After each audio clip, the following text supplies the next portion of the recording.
the United States of America and to the republic for which it stands, one nation under God, indivisible, with liberty and justice for all.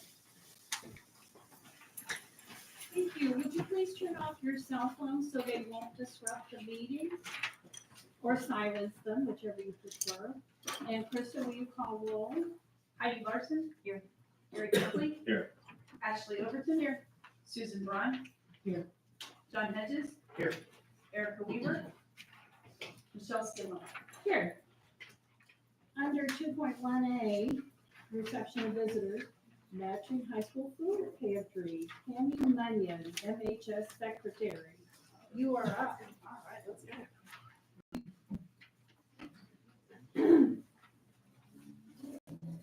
Well, first of all, let me tell you that Tammy and Michaela are in the house. She's on my left-hand side. So I'm Tammy Munyon. I'm an administrative assistant at Mattoon High School, better known to the kids and community as Mom to 1,000. Just a little bit of history. Can I hit the slide? Yeah. Okay. A little history about the transformation, if you will, of Backpack. It started in 2012, and I think at the middle and elementary levels, they sent home the bags of foods and snacks with the children like every other Friday. High school, we got high school kids, are a little older, want them to have some choices. So we opted for a little different look. We actually kind of put the word out to local people in our community that we were accepting donations, whether it be monetary or actual physical items donated to our pantry. And so once the word was out, our pantry filled up very, very quickly. So we sent bags home with the kids every Friday for our high schoolers. About 2013, Salvation Army volunteered. They got involved. We partnered with them. What an amazing opportunity that was. They allowed us to purchase items through them at reduced cost. The pantry then expanded to have personal hygiene items, laundry soap, etc., for the kids to choose and to take home with them. And then Mr. Richard Stewart had one of his amazing ideas. And yes, I brag on him often because it's due him. He said, hey, why don't we do a student-led pantry? And I was like, what, I'm not doing a good enough job? But again, as MHS has grown, we're all about empowering our kiddos. And so we decided that we would choose a student from Ms. Custer's voc ed class to take over the pantry, to organize, to clean, to take inventory. Just again, an amazing job, just great opportunity for relationships with our kids. And then March of 20, as we all remember, COVID struck and kind of like smacked us in the face. We kind of did a 2-week shutdown where there was no food going out to our kiddos. And I remember sitting at home and Rich called me and said, hey, get in here. You and Mrs. Hurst, we're going to reach out to these families. We're going to call their homes and say, hey, we're here for you. What do you need? So we did porch drops. It kind of came a joke with Mr. Johnson, Mr. Waddles, Mr. Beef, Mr. Schaefer, Mr. Stewart. They all took turns pulling up in front. And of course, the neighborhoods talked because they drove a nice blue van, but they pulled up and they did grocery drops for our students. So that worked out really, really well. Then in July, Mr. Waddles had the idea to do a Google form. So we emailed Google forms to our parents in their homes, and they got to actually choose their grocery items. We put the addition of perishable items, milk, cheese, eggs, frozen pizza, chicken nuggets, you name it, and we sent it out to them. Again, that went really, really well. The parents and the families were very appreciative.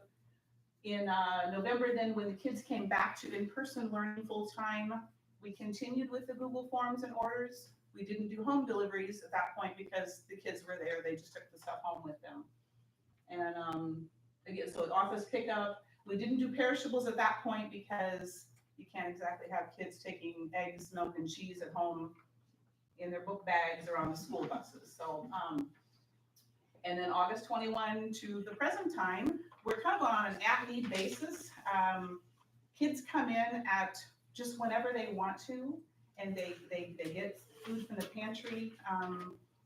It's just been an amazing opportunity to serve our community, to partner with our community.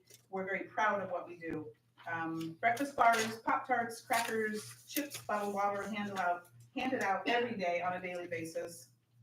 We also provide new coats, shoes, all kinds of clothing, sweatpants, sweatshirts, whatever the kids are needing out of that pantry fund. The next slide. Again, this is LaKayla Lucas. She is my, left-hand man right now. She's my student worker this year, and she's going to give you her own personal testimony of what she does in our pantry and what it has meant to her. Hi, my name is LaKayla Lucas. I am a junior at Mountain High School. I am a student in Ms. Custer's book ed class. Ms. Custer chose me to be the student worker for the pantry because I am a responsible student who can clean and organize the pantry from morning and Ms. Hurst. I also help with other things in the school besides the pantry. I clean the cafeteria, hallways, teachers' classrooms, parking lots, and the windows in the main office. I also help Ms. Belby out as well with the stuff she needs me to do. Ms. Custer can trust me because I tell her where I am going and what I am doing. I do not just help the staff, I also help students who need help. I help them find their classrooms and help them with their lockers. How does this work experience make me feel about being ready for life in workforce? Well, that's a good question. I feel that I'm ready to be in workforce because I have learned many different skills that will help me be ready for adult life. I can follow directions and complete jobs when people ask me to. I can also think on my own to figure things out. My teachers trust me because I have good work ethic. I do my best all the time. That's why I know I'm ready to be in the workforce. Good, thank you.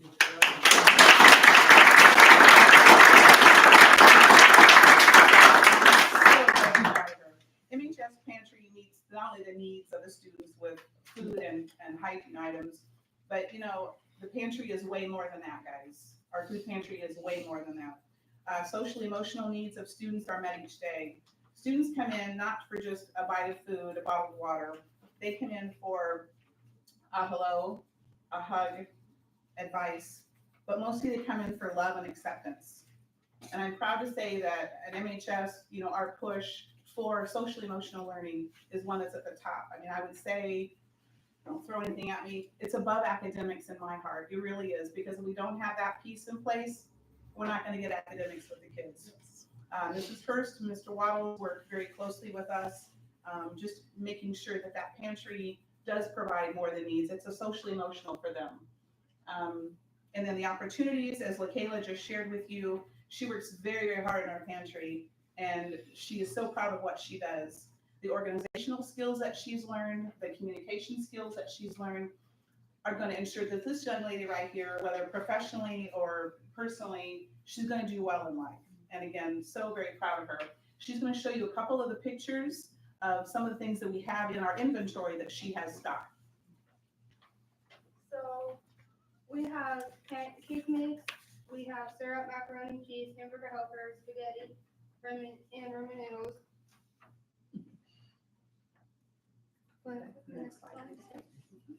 And then we have canned vegetables, canned chicken, toothbrush and toothpaste, and hygiene items. And then we'll of course have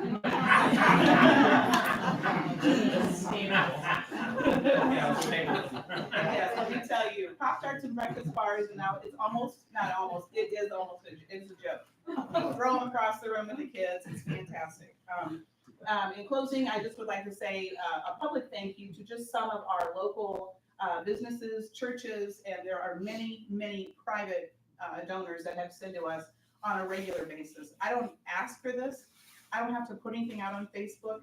People send monthly items, monthly checks to us for our pantry. And we both would like to thank you guys tonight for giving us the opportunity to share something that we're both so very passionate about.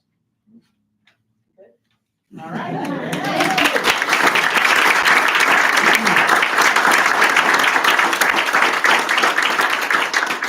Tammy, I have a quick question, if I may. Absolutely, sure. If people want to donate to the pantry, how do they go about that? Send a check to Matthew High School. Make the check out to MHS Pantry. You can send the check to the school in my name, in care of me, Amy St. John, bookkeeper. We have an excellent check and balance system for our Okay. products. How about food products? Food products, you can drop food products off. hygiene products, we accept them all. Someone, actually, I believe I'll give a shout out to Carrie Considine. There was a big sale or whatever at County Market here lately of personal hygiene, and she brought many hygiene items and just bags and bags and bags that she had purchased. So Cool. yeah, we don't turn that down. We really appreciate it. Thank Tammy, you. such an awesome job. And LaKayla, Like you're a they- phenomenal young woman. We're lucky to have you. Oh, proud of you. I know, right? Both of you. I have a question. Oh, That's okay. At one time, there was also a clothes closet. I Yes. heard you say that you have, like sweatpants and stuff like that. Do you still need items for the clothes closet, or what's going on with that? What we have found, and again, I speak from my heart, but I speak very boldly. A lot, the donations that come in clothing wise, some are in really good shape. Yeah. You want to put them on a hanger and you want to give them to your kids. Mhm. And other clothing, Not so much. Right. it just not so much. You know, and our kids, just because our kids are maybe living a little below the level, poverty line, they don't want your stained Trash. stuff. They don't want your stained sweatshirt. Yeah, Right. They want a new sweatshirt. yes. They want a Champion sweatshirt. They want the Nike tennis shoes. And why shouldn't they have those? Absolutely. Why shouldn't they have them? So we're able to provide that, and it's a great feeling. I have to tell you, it's a great feeling for me. I remember years ago that the clothing got way out of hand. It was Yes. crazy. Yes. Yeah. And we had to clean that out. And throw it out. And we did throw it out because it's just outdated and Smelly. Yeah. yes. Yes, I can be so bold to say that. Yeah, we did throw quite a bit I of stuff remember. out. Yeah, we do. Thank you so Thank you. Oh, much. absolutely. Outstanding. Leave anybody without a question here. Thank you. Thanks, LaKayla. We're leaving. We're A gonna go lot. finish our days. Thank you guys again. Under 2.2, non-agenda, we did not have anybody turn anything in to speak to us about tonight. So moving on to item 3, consent agenda for board action. 3.1, approval of minutes. 3.1A, regular board meeting, February 8th, 2022. 3.1B, executive session meeting, February 8th, 2022. 3.2, financial payment of bills. 3.2A, presentation of bills for approval. 3.2B, monthly financial reports by fund. 3.2C, budget to actual report. 3.3, approval of curriculum updates presented at the February 8th, 2022 board meeting. 3.4, enrollment report. 3.5, freedom of information report. And 3.6, approval of MHS Greenway Winter Guard to the MCCGA Winter Guard Championships, April 1st through 2nd, 2022, in Springfield, Missouri. And I need a motion and a second, please. Motion. Motion by Susan, Second. by Ashley. Are there any questions? I got a question, Yes, curriculum update regarding the sex education that's curriculum. not on there. Not on the agenda. No. Next month? Will you please call roll? Larson? Yes. Kepley? Overton? Yes. Ron? Yes. Hedges? Yes. Skidmore? Yes. Item 4, reports and recommendations of the business manager. Mr. Sherman. Okay, I just have one item this evening. We had a bid opening last week. We had a bid opening on March 1st for the 400 wing renovation at the high school, as well as the high school and green school greenhouses that we're looking to put up there. The 400 wing, as well as the wood shop, will be the renovation part of this. We'll have a map here in just a second. And the construction of the greenhouse will be in the south courtyard of the middle of the high school. And then there will also be a greenhouse constructed on this northeast corner of the middle school. So this is the area that we're talking about. The 400 wing is here. This is obviously the high school. This is the area that we're talking about, especially in this area right in here. And there'll be another map that'll show that in a second, in a little bit better detail. Let's go ahead to the next one. Okay, so again, this is the drawing of what I just explained to. Building trades will have this area. We're still gonna keep maintenance and receiving down here. This will become the new wood shop where currently the weight room is right now. And there'll be some other renovations done in the ag mechanics room and a little bit in the classrooms that go on down the hall. But this is the area that we're talking about when we say 400 wing of the high school. The greenhouse we're talking about is in this courtyard area. There's a roof, there's a hallway right there. Can't see it very well because it's a new addition. But where the red box is where the high school greenhouse will be. And the middle school one obviously is at the middle school. So we'll have 2 greenhouses that will expand our ag programs, as Dr. Hill talked about last month. We had 2 bids, both from contractors that we've dealt with before, Grunlow and Waltman, both out of Effingham. You can see what those are. The Upchurch Group is a local architect here in Mattoon. They assisted us with the bid process and the pre-bid meetings and all that kind of thing. And Upchurch, along with us, recommend that we award Waltman Construction of Effingham the bid of $1,415,000 to take care of those projects. This next slide shows, I showed this last month, but it kind of shows all the different projects that we've got going on because there's a lot going on in the school district.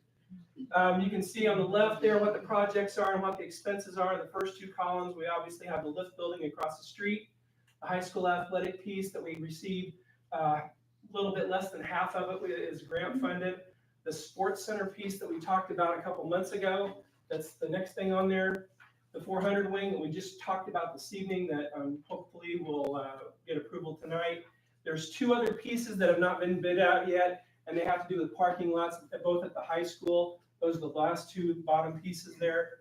The revenue is from here, about the 3rd column over is the revenue and how we plan on paying for each of these as we go through this fiscal year and the next fiscal year, because it's kind of like Cinderella at midnight on June 30th, our year changes. Our fiscal year ends on June 30th, and obviously a lot of these will not be done on June 30th, so some of the expenses will carry over. So that's the revenue side of things and how the different projects come into play. So that's okay. I'm not touching anything. Last month, that the I touched last anything. one? Yeah. That may be the last slide. Okay, well, So if you go back up one. okay, let's see if I can do that. You may have to hit the back arrow right there, Oh, on the man. keyboard, no, the keyboard, like right there on the desk. Okay. Yeah. Okay. There we go. There we go. Yes, there we go. That's right. Don't touch anything. So the recommendation for this evening is to award Waltman Construction the contract and the bid of $1,415,000 for the greenhouse at the middle school, the greenhouse at the high school, and the 400 wing at MHS. Motion. Motion by Gary Capley, second Second. by Susie. Are there any questions? Just have got one. Is Waltman doing the other construction behind the high school Yes. currently? as well? Okay. Yeah, the sports center piece, yeah. Correct. I have a question. So the bid went up about $500,000. Can you talk a little bit about that? Yeah, a lot of that was because of the cost of construction materials in the process of going through all of this. We were a little bit sticker shock at that too when we opened up the bids in here. So yeah, that's why some of that on the other page has shifted from what I showed you last month as far as how we're going to pay for this, because the bids did go up, or the cost went up. Yeah, can we look at that? Because I'm wondering, Sure. so how, can you go through how you'll pay for another $500,000? Yeah, most of it with the sales tax dollars. This part over here shifted in FY22 and in FY23. The other piece with the sales tax, while I'm talking about that, is we have projected in here $2.5 million in sales tax. That's tracking very, very well right now, and we think it's even going to be more than that. Right. So if that comes into play, we'll be able to pull out some of that money out of here to use for other projects that we have in the school. The sales tax dollars has to be used for construction-related material, construction-related projects, costs, expenses like that, so. And Tom, do you also want to share the rationale behind why those parking lots have yet to be bid until we receive this bid? Yeah, we wanted to make sure that you know, obviously everything's going on, and we want to make sure that all of the projects are done and completed. We don't want to do a project and then have, you know, trucks and still keep going in there. Plus, we also wanted to make sure that we had the money to do it. So that's the, you know, as we keep going, if the sales tax doesn't turn into what I think it's going to turn into, these may need to be downsized. But, you know, obviously the sports center lot is in dire need of getting renovated at the high school. And we don't want to have a brand new facility with our football field and our track and our soccer field and baseball field and have, you know, inadequate parking for that. Plus, on the high school sports lot piece, we're looking to redo how fans come into the facility. We're going to hopefully redo the way that they come enter by the ticket booth and the concession stand. Thank you, Tom. Any other Anything questions? else? Could you please call roll? Overton? Yes. Braun? Yes. Hedges? Yes. Larson? No. Kepley? Yes. Skidmore? Yes. Thank you. Item 5, reports and recommendations of the Assistant Superintendent for Human Resource, Dr. Scosi. Thank you so much. The board has reported on the March personnel report. As you can see, we have some certified resignations. Sarah Boston resigned as William Elementary School fifth grade teacher effective 21-22 school year. And Bradley Tribble, Williams Elementary School special ed teacher, resigning effective 21-22 school year. So move forward, some certified appointments. Kelsey Alvaridge as Rural Elementary School teacher effective for the 22-23 school year. Lacey Marcello, Williams Elementary School first grade teacher effective for the 22-23 school year. Hannah Martinez, Riddle Elementary School teacher effective for the 22-23 school year. In addition, some classified resignations. Tammy Allen's done a great job for us, retiring at Macune High School, middle school paraprofessional effective June 30th, 2022. It's been an excellent employee for us and we sorely missed. As we continue that, Kelly Drake is resigning as William Elementary School supervisor effective February 14th, 2022. Jimmy Nichols, longtime secretary of Mattoon Middle School, resigning effective February 28th of 2022. He's done a wonderful job for us as well at the middle school. Continuing classified appointments, you can see here Chelsea Arthur, Williams Elementary School supervisor. Sue Shumway, interesting, is an employee at the Regional Office of Education. Knew that there was an issue regarding transportation, specifically bus drivers across our region. Stepped up, went and got her CDL. She's the secretary of the ROE and is getting on all the sub bus drivers lists across the district and region. So kudos to her. Way to just not complain about a problem, but solve it. So she's part of the solution, not part of the problem. And proud to have her on the agenda. And Megan Barr, volunteer. Julie McDivitt, volunteer as well. Extracurricular assignments, Amanda Titus, Franklin Preschool Building Curriculum Coordinator, the 22-23 school year, and then Elizabeth Beneski as Mattoon Middle School sixth grade boys track coach effective March 1st, 2021. In addition to that, we have an addendum. Taylor Wilkes resigned, Mattoon Middle School special ed teacher effective at the end of the 21-22 school year. Jeffrey Pence, who's going to be our LIFT culinary arts instructor, but we'd like to hire him as a sub teacher currently right now as well, effective immediately, pending appropriate certification as he's going through and working that. Logan Pullen, who's also we hired him as a LIFT instructor next year in our broadcast communication, but also as a sub teacher effective immediately, do some work in the district next year. Classified resignation, Jared Smith, resigned Williams Elementary School PE professional, effective May 24th, 2022. And then lastly, Ryan Deere, resigning as Mattoon High School varsity boys basketball head coach effective immediately. And I believe Mr. Deere was the youngest basketball coach we've had in the last Is that right? 20 years. Yes. So again, glad, hey, as you know, he's moving over to the business manager position, still coaching soccer. So next year is his last year coaching those realms as well. So any questions pertaining to the personnel report? See none, I recommend the board accept the personnel report as presented. I need a motion and a second. Motion by Ashley, second. Yes. From Susie. Are there any questions? Krista, will you call roll? Braun? Yes. Hedges? Yes. Larson? Yes. Kepley? Yes. Overton? Yes. Skidmore? Yes. Thank you. Moving on, reports and recommendations of the Assistant Superintendent for Student Services, Dr. Hill. Yes, thank you so much. I'm excited to come before the board tonight to talk about some progress with LIFT. Before I do, Mr. Mike Croy is in the audience. Gonna call him out. It's been about a year, hasn't it, Mr. Croy? February 26th, 2021. We were like, hey, what if?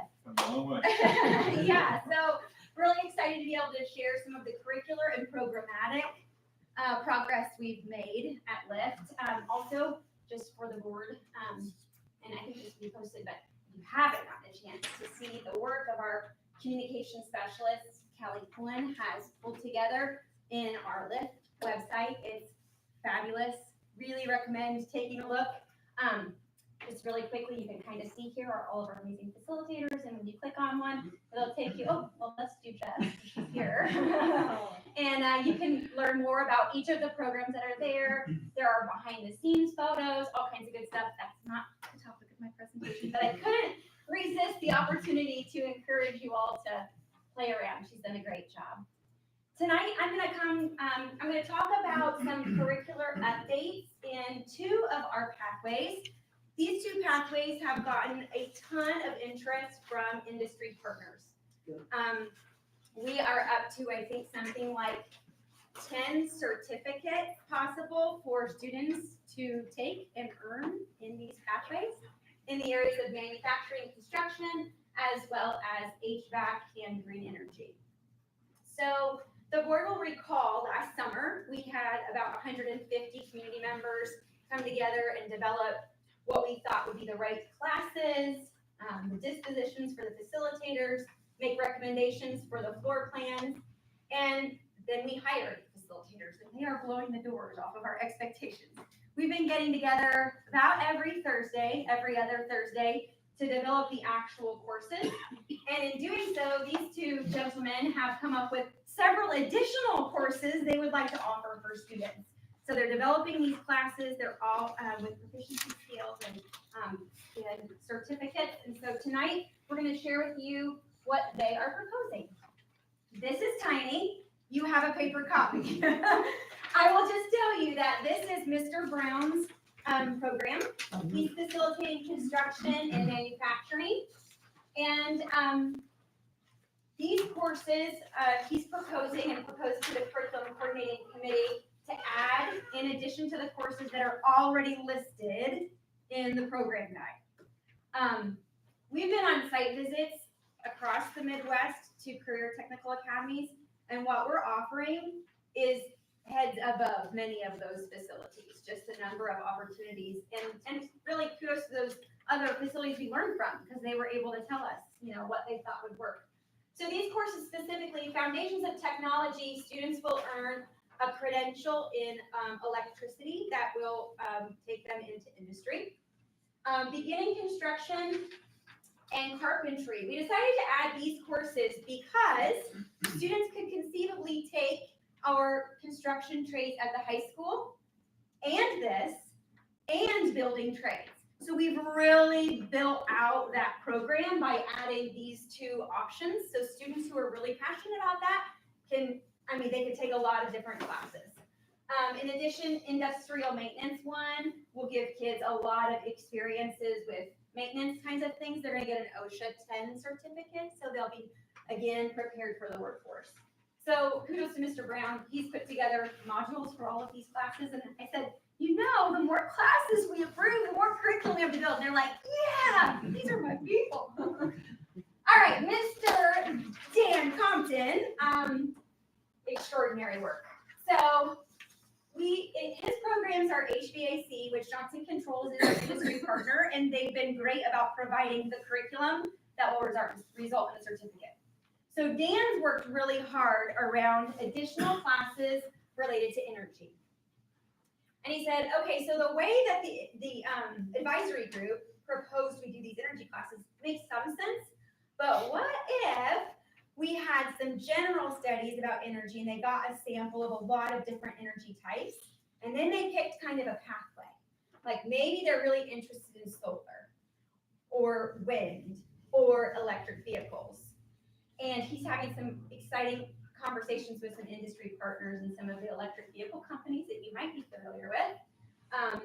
And so students would be able to specialize or they could take more than one. So his proposal here is to add these courses, specifically energy and power, which would be a solar power course, wind energy, and then energy and power of transportation systems, which would allow students to get really into EV, which we feel like is an emerging market, right? For lots of different reasons. So that'd be a great, and kids are really excited about that field of study.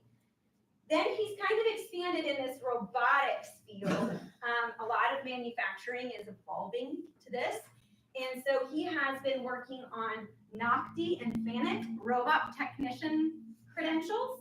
These are all very new terms to me, I'm learning a lot. But when he brings our industry partners into the conversation, they're like, oh my goodness, what can we do to be part of this? Because they're just really excited about the thought that 16, 17, 18-year-olds are going to be doing things that now, people who are well established in their careers are doing. So those are the courses that we are recommending we approve. CCC met last Thursday. They're recommending to the board that those courses are included as part of our offerings at the.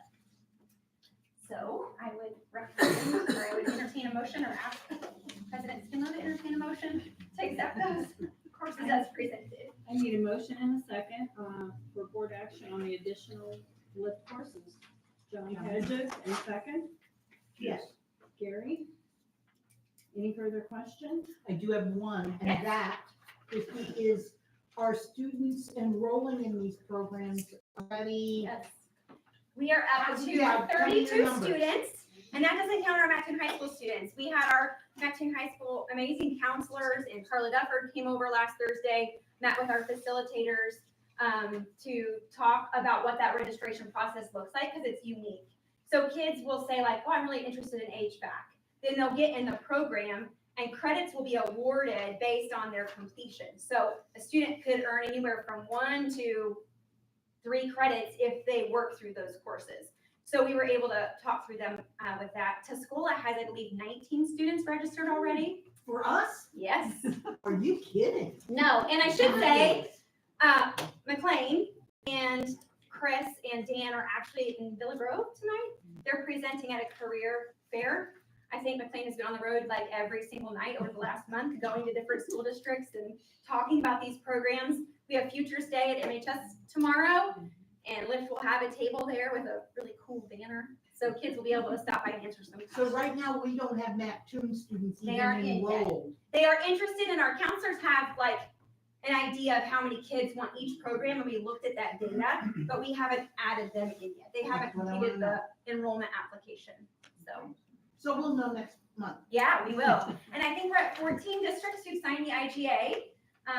And I think a lot of those districts were within the last couple weeks. So those students, we should see them start rolling in as well. Fantastic. So can you give me an idea on how, you said that kids can roll in like Carpentry 1, Carpentry 2. Yeah. Also do building trade. How would their day look? That is a great question. So in fact, that's what we talked with the counselors and Mrs. Dufford about on Thursday. So for most students, they're going to pick, a program, and then they have an opportunity to set preference, like what time of day. And then based in our schedule, if it's like a 2-hour block and they want to also be in Class E, then they're going to need to be in the probably afternoon 2-hour block, because Class E is first thing, or Health Op first thing. So because we have, it's not, 100 kids in every school district, it may just require some pretty specific scheduling. We think the number of kids who would be in that special circumstance that would be able to do both and fit it in their schedule is going to be pretty small.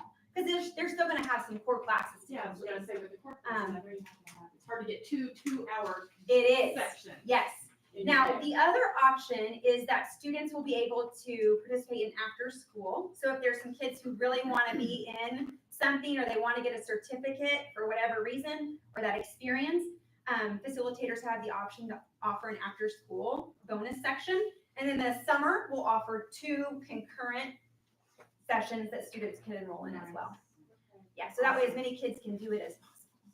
Nothing like giving our kids Oh, such man. great opportunities. I know, it's Christie, exciting. before I ask Mike to share some thoughts around this, just because Mike's been a part of this from the onset, as well as had many conversations on that coordinating committee with the contractors and business owners throughout the region and throughout Mattoon.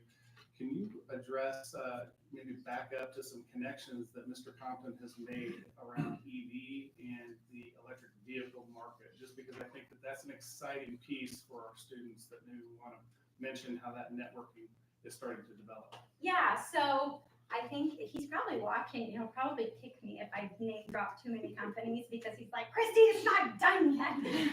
But we are in conversations with several partners that you would have some name recognition around.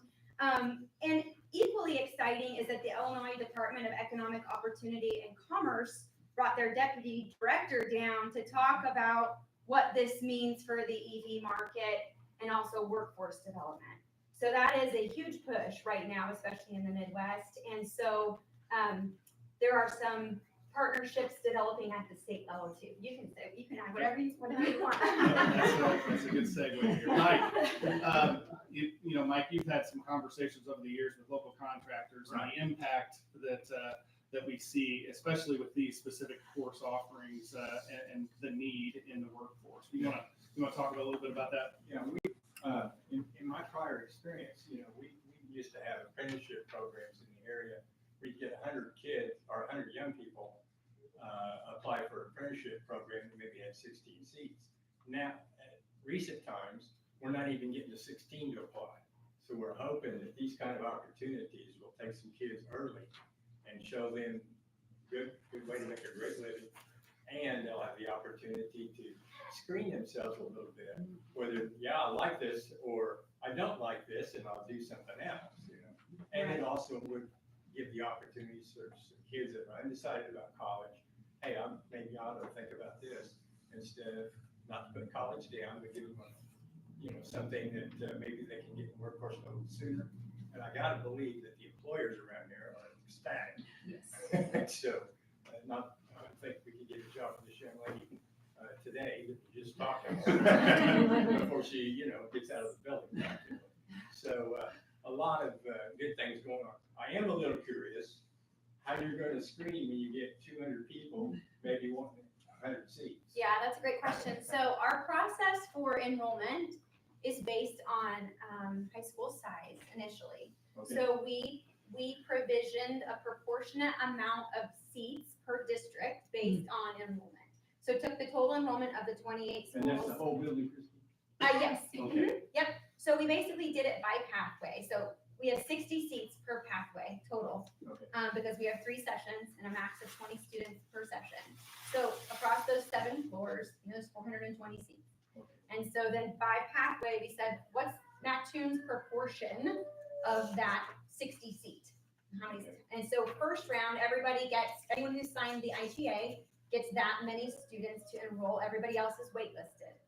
Once the first round closes, here I think in 2 weeks, then the remaining seats are opened back up on a first come, first served basis. Students can then sign up. Do you see it being at capacity, maybe even first year? We're confident that it will be. So the school's allotment for seats will be for the first lottery and then the second lottery will go up. Exactly right. Yep. That's exactly right. Good questions. I might also add, it's not part of tonight's presentation. I think we still have to vote, so maybe I should wait. I'll wait. Yeah. I want to tell you something about technology, but I I'll was wait. being patient. Were there other questions though? So of the 420 seats, I know you said this and I can't remember, how many will be for Mattoon kids? Let me pull it up real quick. I think it's like, let me just look before I just speak. While I'm doing this, can I tell you about technology? So we just found out this week we were selected to be a Cisco Networking Academy. So LIFT will be a place where people in the region, as well as obviously all students who are in attendance, will be able to go and earn Cisco credentials. We're really excited about that.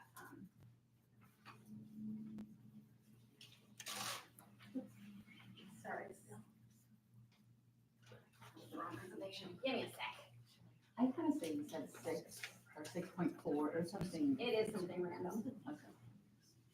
Yeah, it's a half a kid. I know, it's even numbers, that's what I do.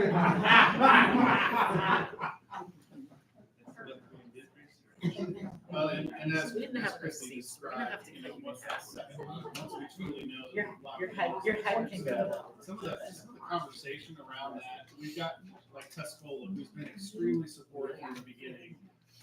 They were kind of just waiting Listen, you should on probably our take the board friends to before approve we the go. idea, and then here it is, and then they were one of the first to turn that back into to our school district. So, and we have some other districts that I think are trying to figure out how's this gonna fit with their students' schedules.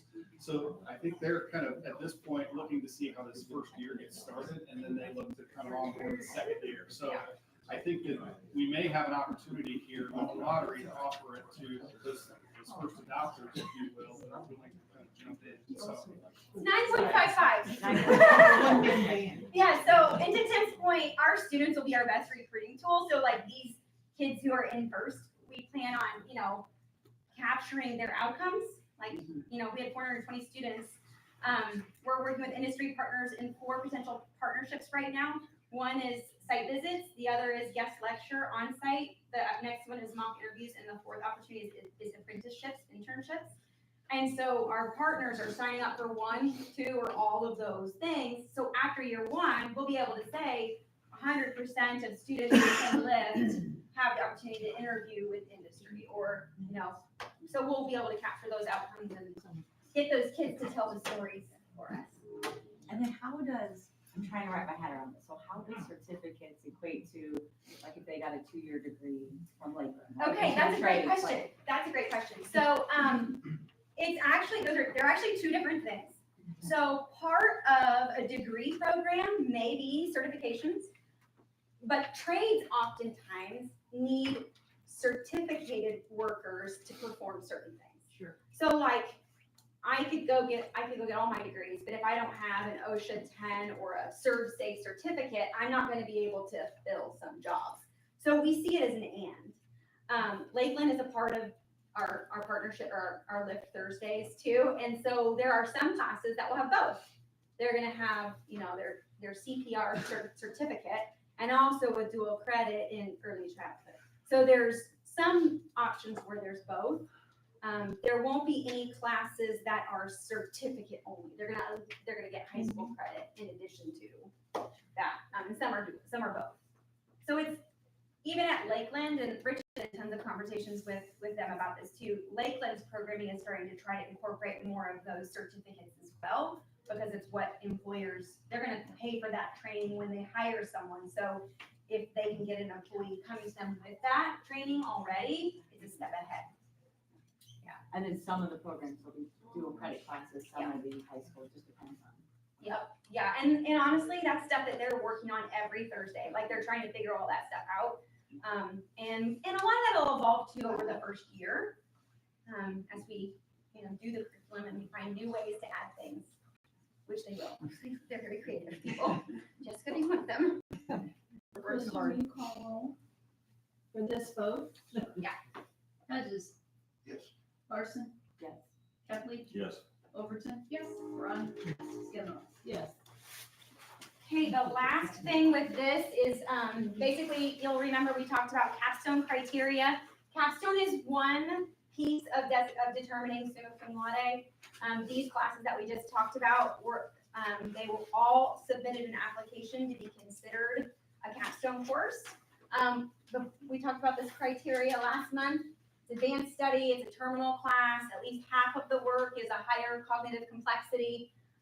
There's authentic work in industry-specific technologies, and students are participating in things that matter beyond the high school experience.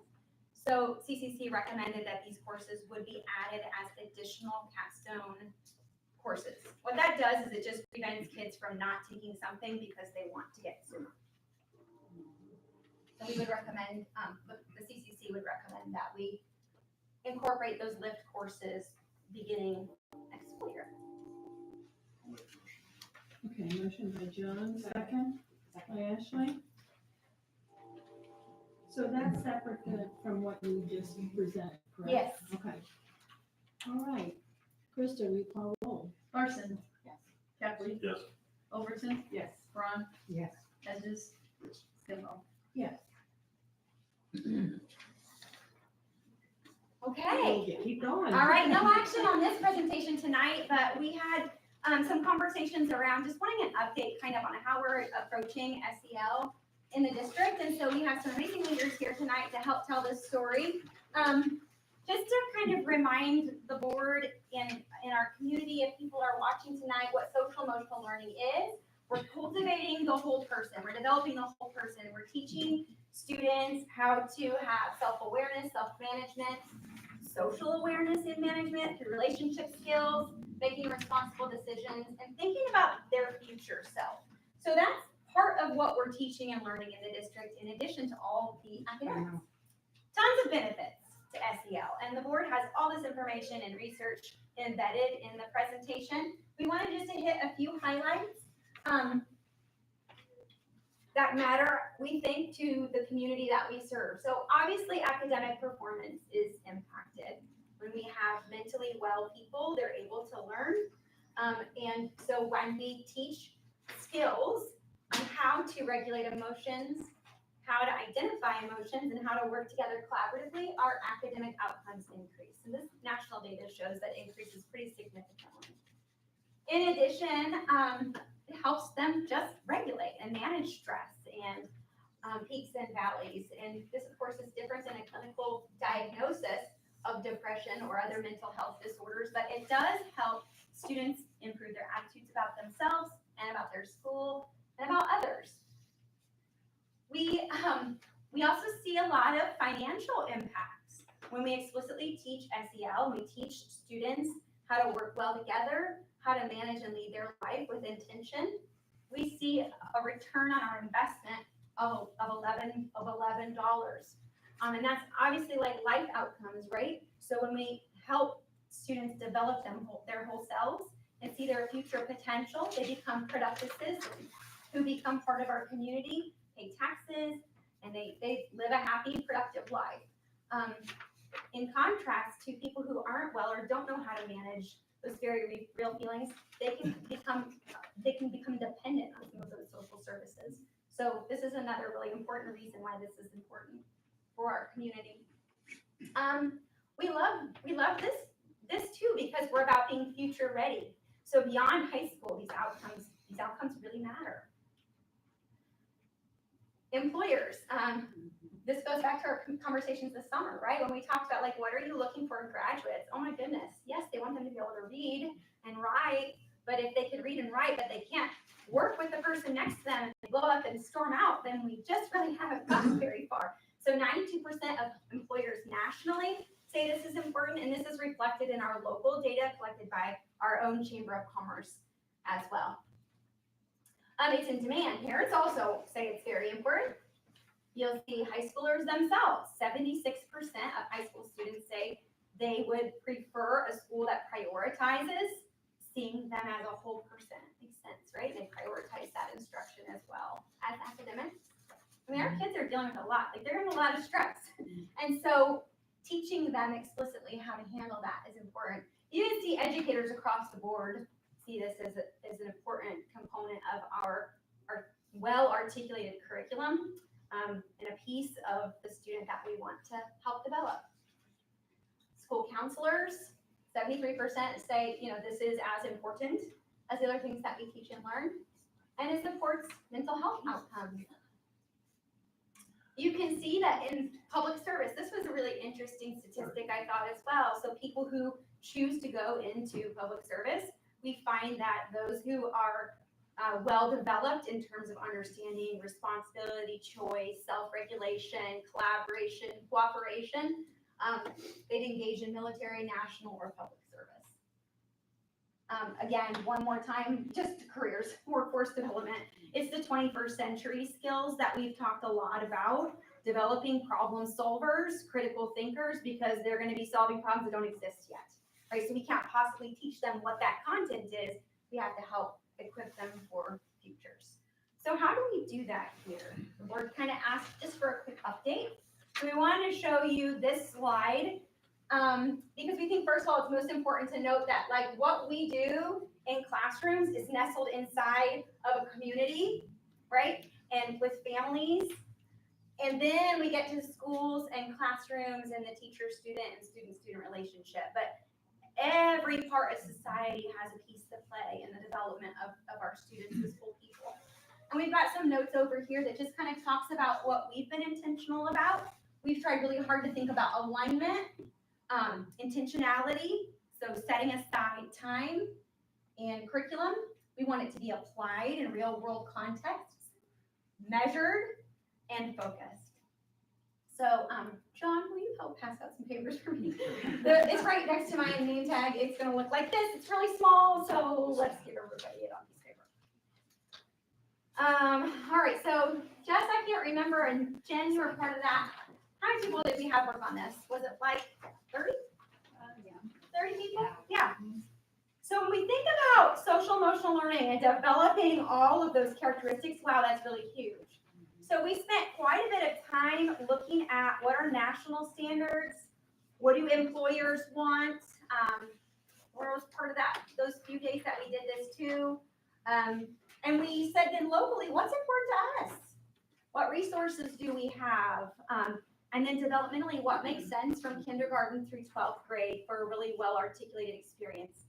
And I want to just draw the board's attention to these buckets. So the first column, of course, is levels, like when are these concepts introduced?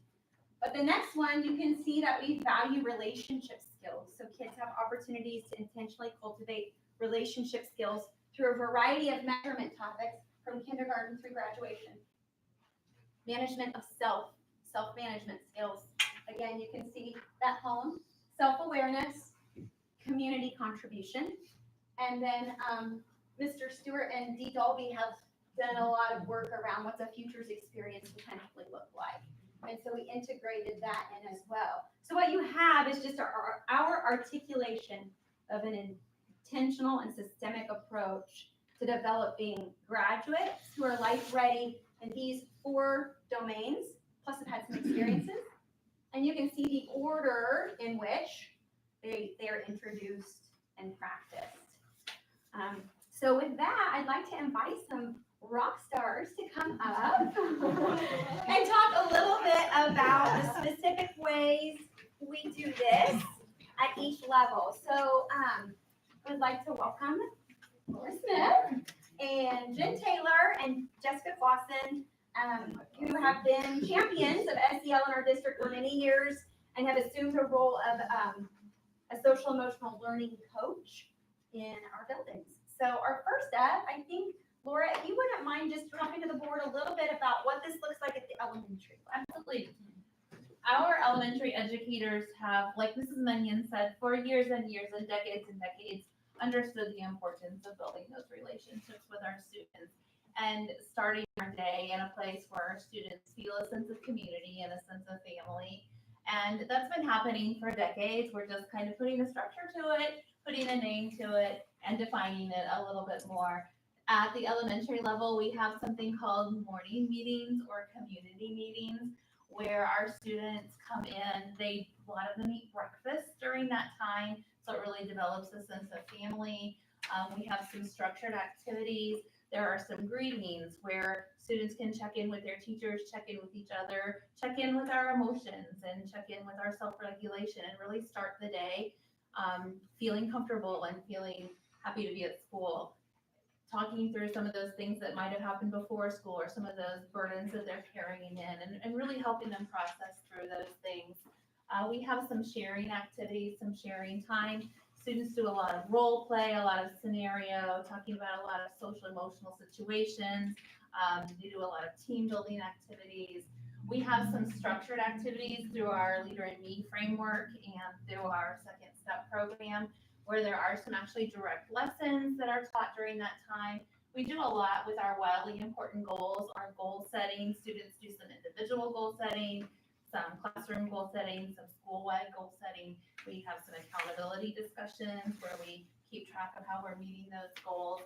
There's a morning message from the teacher, and that is often just a little letter from the teacher that talks about the schedule for the day. Kids are really excited about whether they're going to art or STEAM or foreign language and different things during the day, so they have that kind of discussion. A great positive message. I observed a lot of really great morning community meetings at our school. And teachers put a lot of love and a lot of care into those, and they really focus on building those relationships with our students. That's our intentional time. And then of course we have social emotional learning is just embedded within our whole school day, applied through ELA, applied through social studies, teamwork and science, all kinds of lessons throughout the day. So I do really feel like it's going on all day long, but we do have that dedicated 15 minutes in the morning for the morning meetings.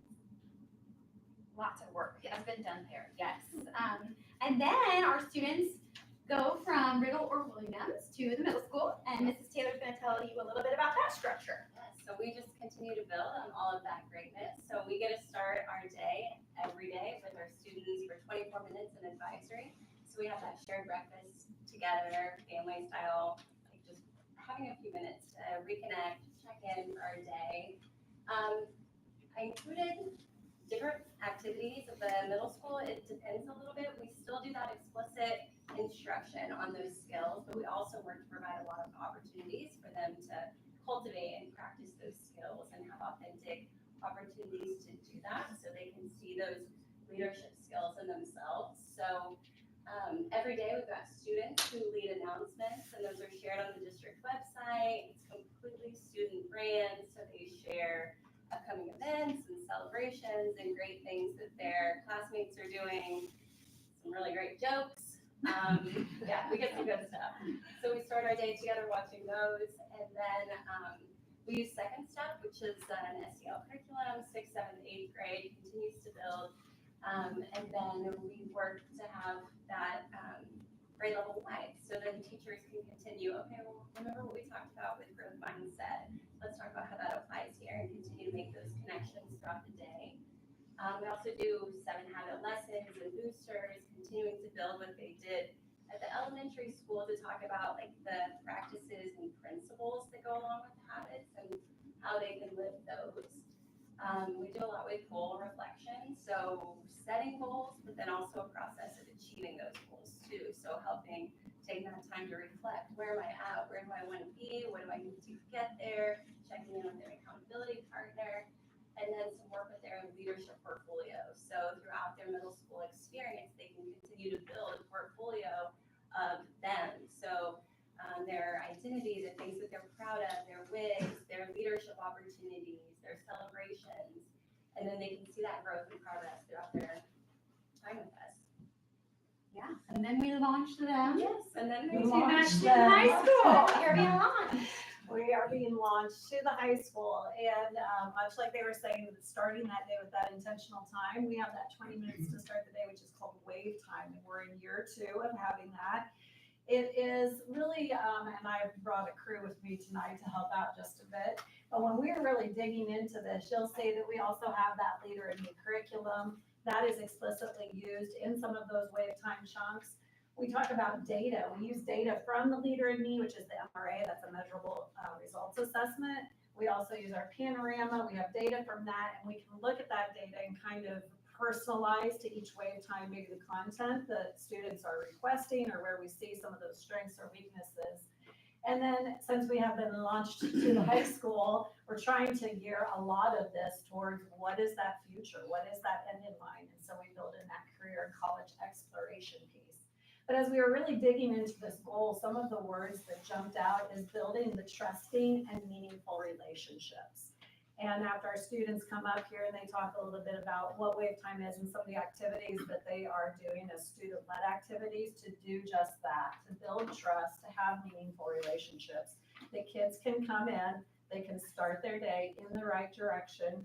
They can sit down with people like friends and peers who maybe aren't in just their typical group. These kids are blended, freshman, sophomore, junior, senior, and they stay together all 4 years. And they have that same teacher all 4 years.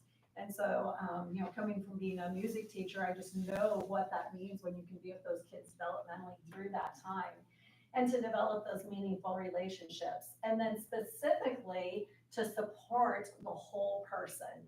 And so when I reference that, we are looking at data and saying, okay, where can we grow? What are our students saying that we need? we dug into that MRA, and as a Lighthouse team, which when we got now about over 40 students on Lighthouse total, the Lighthouse team is branched into 3 different groups, which is leadership, culture, and academics. The leadership team said, all right, let's look at our data. And they found data where our whole person wellness score was at a 58. And there was lots of long discussions. This team involves teachers in this room and students in this room. And we landed on, you know what, we're making our goal. What is most wildly important is we are going to turn that dial on whole person wellness. And so we've set that goal that we're going to go from that 58 to a 70, which is a bold goal by this spring when we retake that on MRA. And I'm going to ask our students to come on up here. Yeah, oh, they even got your names. Look at that. I said if I would have had enough time to Facebook stalk them like that. Oh, and I will let them introduce themselves and what grade they're in, and maybe just some leadership roles that you guys currently hold at the high school. I guess I'll start us off. I'm Aiden Tariq. I'm in 9th grade. I'm a freshman. Along with that, I'm the freshman class president. I'm on the leadership action team, which Mrs. Clausen touched on. I'm also on the wellness action team, which we'll talk about later, and student engagement committee. I'm Melissa Beaver. I'm a freshman, and I'm involved in the leadership action team, and I'm in the wellness committee and the student engagement committee. And I am Noah Noble, just like them. I'm part of the leadership lighthouse team. I'm part of the wellness team. I'm also a part of the student engagement team. And I really wish I was good with names for the teachers at this high school. But there's a new club that they're starting, which is like a drone building, but also like a sports thing they're doing. And tomorrow they're having an informational meeting. Mr. Brown, he's the leader. But tomorrow they're having an informational meeting, and I am already a part of that because we read the email, and a few of my friends and I went down to it and had a little meeting today. Yeah, so these, oh, and you are also a freshman, right? Oh, yeah, and I'm a freshman. Sorry. 3 freshmen up here presenting, and I'm pretty sure they were invited because they presented at a faculty meeting where the teachers were like, this is incredible. And so I think what we're hearing already is like student voice, student voice. Our students are starting to feel like, wow, like they really mean when, hey, what do you think would make our school better? And where do you think we're missing? How could we be better? Students are saying this is what it is, and then students are making it happen. And I think that's why I'm on phone calls all the time with Leader and Me schools who are doing this at the elementary and middle school level, but they just don't see how it will work in high school. Those kids really be proactive. Think like, can you really just do that in high school? Yes. And as soon as you give that to these kiddos and you say, make these things happen, this is the leadership that we're seeing. So you guys landed on sharing on which topic? On the wellness committee. Take it. So we mentioned, both Dr. Hild and Ms. Clausen mentioned how whole person wellness affects academics, and it affects mental health, and it affects all these key aspects of a student. So we decided to begin our project, which is the Student Wellness Committee. So before I think we dive into what the Wellness Committee is, I wanted to talk about why we decided on whole person wellness. It was just because when we talk to students, when we talk to teachers, and when we talk to our 3 action teams, academics, culture, and leadership, we realized that what we really need to improve on, and what can affect all areas of our school, is wellness, is mental wellness, is whole person wellness, is physical wellness, and those things would inherently impact everything else. So we decided on the Wellness Committee. So the Wellness Committee's goal was to go to different wave times and present on different wellness topics, which we'll get to the fancy topics later. But what we really, our mission was to educate and facilitate students to have a deeper understanding and think more into wellness, into their habits, into sort of how they learn, and how they can grow as a person through these different soft skills and social emotional skills and wellness skills that will inherently impact how they do in school, impact how they do in academics, impact how they just act overall. Did I miss anything, Ms. Clausen? No, that's perfect. And I think, Alyssa, you wanted to talk about the structure of it. Yeah, the structure of it, there's going to be 4 topics, and we have sleep and stress management, conflict resolution and communication, nutrition and exercise, and creating healthy boundaries. These 4 topics are going to be over the span of roughly 4 or 5 weeks. We're hoping to get it done by spring break. And the wellness team, the leadership team, is going to be presenting in these wave times 3 days per week for a little bit, and to different wave times to get all these topics done. 2 of the more specific topics is sleep and stress management, which we started this week, and it talks more about why it's important to set healthy sleep schedules, or why it's important to manage your stress in good ways. And then another topic that we are going to do later is setting healthy boundaries. And setting healthy boundaries includes a lot of different things to help you mentally and people around you, to make sure that you can work well with those around you. And then after we've given them all this knowledge, Noah, what's our next step? How are we going to apply that? So within I don't know if it's the last day we present, but as soon as all the presentations are done with, we are hoping to either have a WIG, which is a wildly important goal for the different wave time classrooms, or a challenge. So for the next week, try to get at least 8 hours of sleep or something like that. So that way they actually get something out of it, and they have something more than just learning information, because we already do, I don't think Elizabeth mentioned, have different just little sub-mini things just to do what we're presenting, stand up if you have enough sleep or something like that. And yeah, that's just, We would ask all of you, but. it's just something little fun that we get to do, and just we get to enjoy ourselves reading all the data and blah, blah, blah, but they also just get to enjoy themselves with a little activity connected to it. And then also in May, we hope to do some sort of day or just activity at the end, because May is a mental health awareness week. And so it's just a final closing in the different wellness topics on one final day. And it was amazing as the students were developing this, comments were arising, this will just be so great for our students and for our teachers too to hear. Just recognizing how everyone needs this information, and I think just that culture of we want to help one another. We know people are struggling, pulling out of recovering from the pandemic and such. And to just know that we're trying to pour into each other in this way is very promising.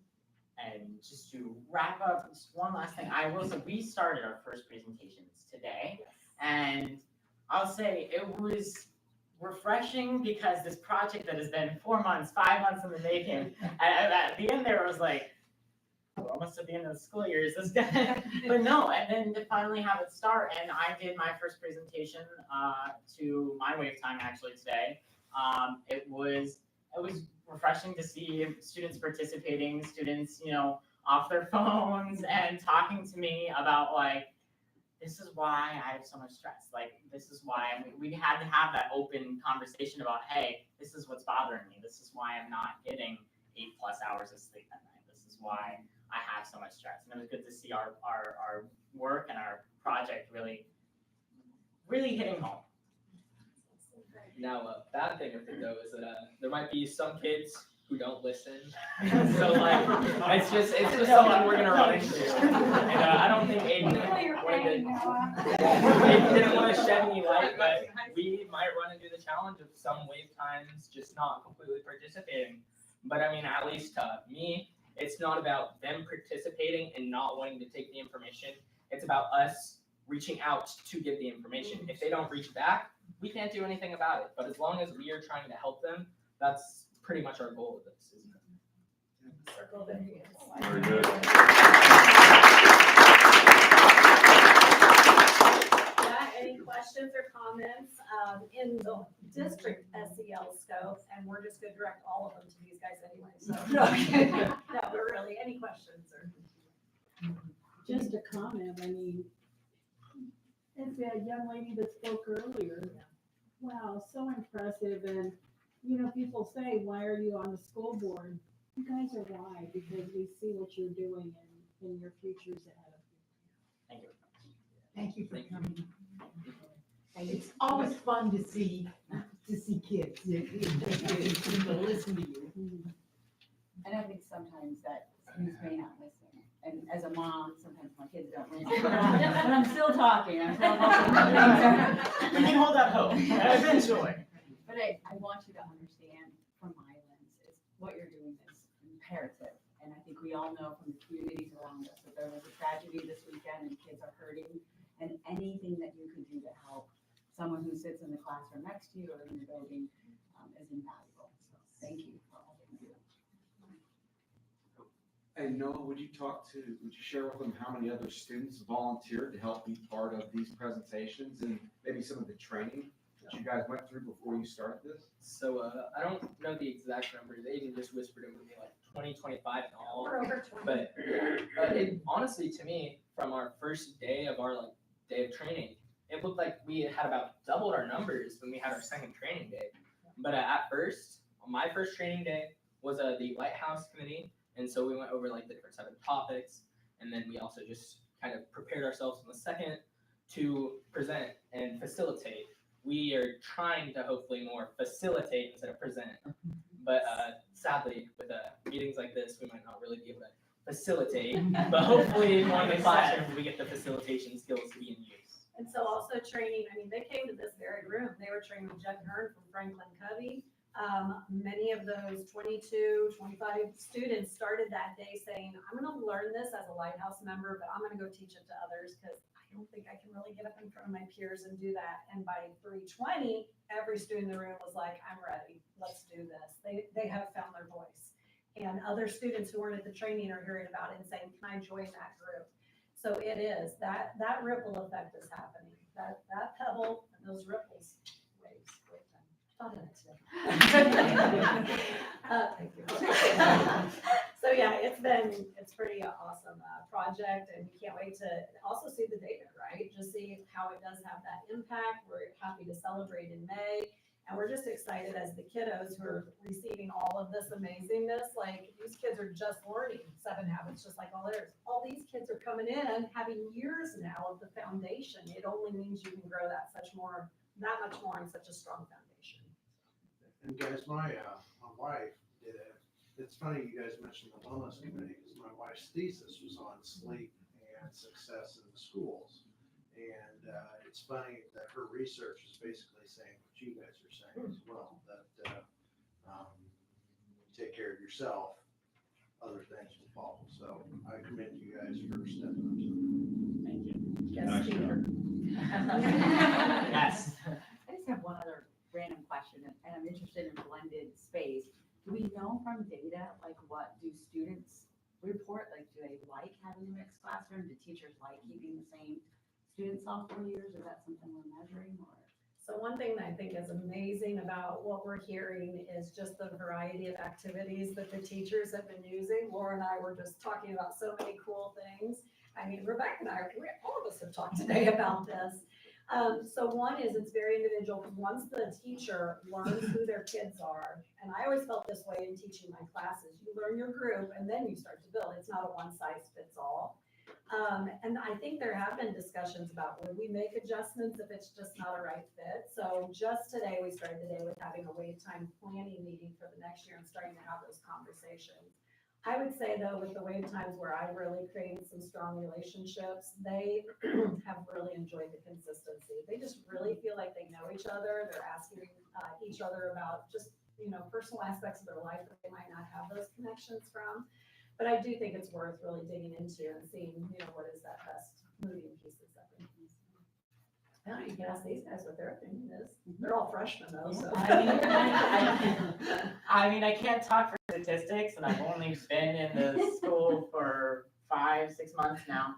But I think with wave time, and I think one of the reasons we were able to have those, I talked about those deeper discussions, was because a lot of those students either have been in that wave time for most of their high school career, or have learned things about the other students, that it more feels like a community. It's more of that time to discuss, like, hey, this is going on in my life.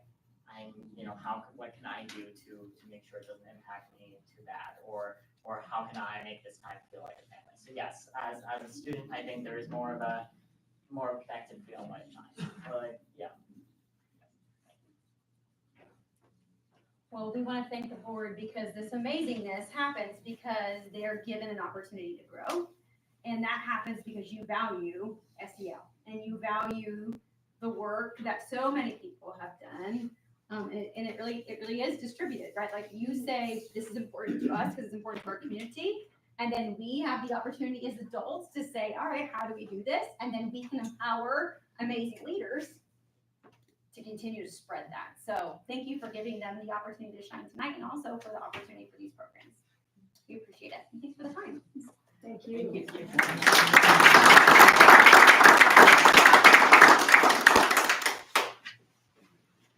Moving on to item 7, reports and recommendations of superintendent. Keyboard, please. Mr. Condren. Next year, Noah, with the soccer, the drone soccer that you signed up for, maybe you can fly this presentation. I don't know. My about 10-minute expertise time might not. Maybe not to come to that. Well, would like to share with the board an update in regards to next year's calendar and a recommendation based upon some information and feedback that we received this past week from staff. And in order to offer some guidance around what is developed, there's a calendar committee, which I'll share here on this next slide, that comes together and reviews the requirements that the state school code requirements institute that there must be 176 student attendance days, 180 teacher work days, and we can only use up to four teacher institutes with any given school year. So part of what developed this schedule were some preferences around, as you've heard a little bit tonight with Mr. Sherman's presentation, the construction projects that are occurring at the high school, as well as the construction projects that are occurring over at Lyft. So that was a preference in developing this year's schedule, as well as some fall and spring parent-teacher conferences. We met with our administrative team. This is probably 3 or 4 months ago, and there was discussion that was being shared even at the building level about how can we enhance opportunities to engage in communication and conversation around how students are performing with parents and families additionally. So there is one fall opportunity and one spring opportunity that I'll share here as well. And then another preference has been, and this is just traditional in the Mattoon School District, is to host graduation prior to Memorial Day. So to share with you our appreciation from the administrative side of things, there were members from MEA, the Mattoon Education Association, the Mattoon Educational Support Personnel Association. As you can see there, MEA was represented by President Rebecca Nebuse and Vice President Carrie Beach. MESPA was represented by Danny Simpson and Amy St. John. Board of Education member Heidi Larson represented the board, and then Christy and myself also were a part of that discussion. So the two calendars that were voted upon, calendar A includes the week-long spring break. Calendar B includes a shorter spring break with an additional extended weekend. So this, as you can see, the calendar A, the one with the longer spring break, was the overwhelming popular, just a little bit over 2/3.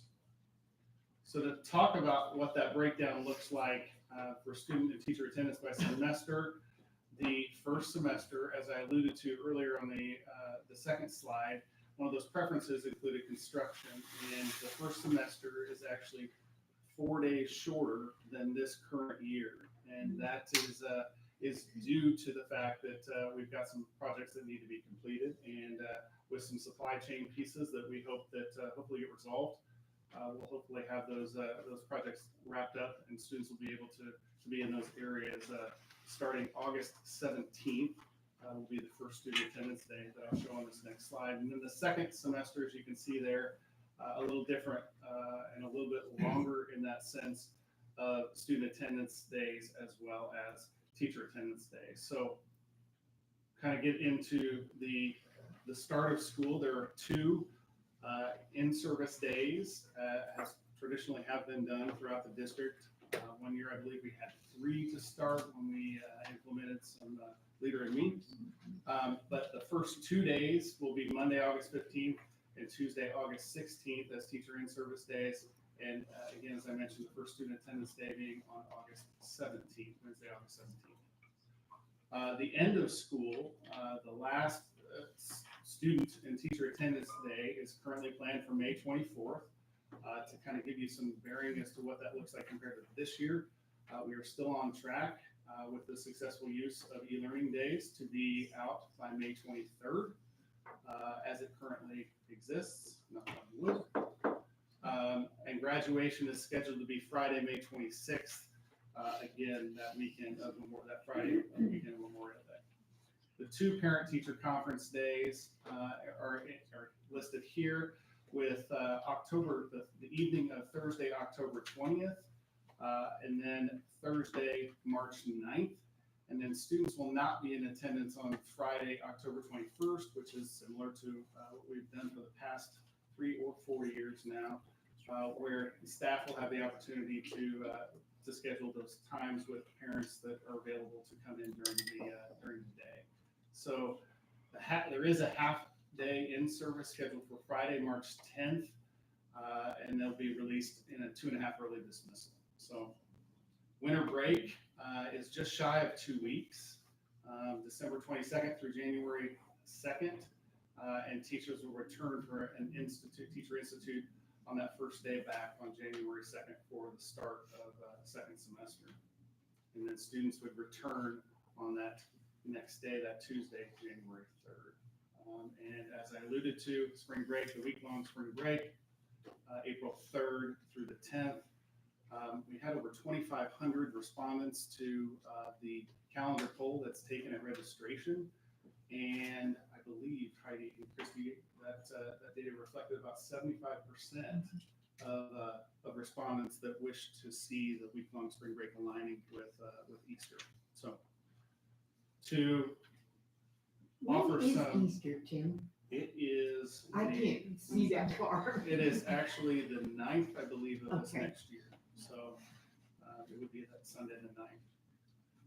So here's kind of the calendar code that will, if approved, if the board approves, that we will place on our website here later this week, so parents can then plan accordingly from there. And again, I think the key dates are August 17th, first day with students, and then graduation being May 26th, and last student attendance day on May 24th, if we do not have to use emergency days.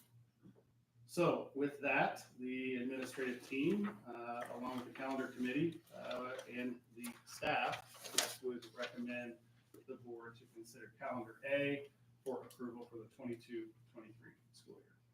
I need a motion and a second. Motion by Ashley, Second. by Susie. Any questions, comments? Will you call roll? Kepley? Yes. Overton? Yes. Braun? Yes. Hedges? Yes. Larson? Yes. Skidmore? Yes. We do not have any other district personnel reports or unfinished new business or executive session. I would like to say, Major Peterson, thank you so much for a wonderful evening at the ROTC ball. It was phenomenal. They run that. After. It gives accolades to you for how polite they were and the handshakes and just excellent. I'll also share on Sunday was the grand ball where the 50-plus residents can come, and they cut a rug on that grand ball. I learned to two-step with the 88-year-old veterans. It was wonderful. We got about 3 dozen community members that came and danced with those kids. That's neat. Very awesome. I'm sorry I had to miss that one. I tried to hit them all, but, well, thank you. I just wanted to publicly thank all the principals for allowing the school board meetings to go on your event ticker. Something super important to me is transparency and communication, and allow families and people in the communities who have access to tonight who can't be here for multiple reasons. So thank you for putting that on the web pages. I really appreciate that. Since we have no further business, I will need a motion and a second to adjourn. Motion by Ashley, second by Susan. Will you call roll? Overton? Yes. Ron? Yes. Hedges? Yes. Larson? Yes. Kathleen?